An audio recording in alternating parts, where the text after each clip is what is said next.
Sana pinatay mo sa nanay. Opo.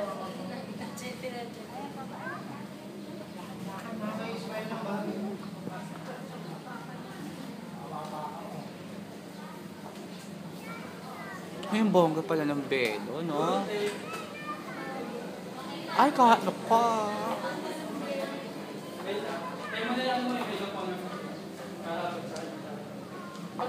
Kailangan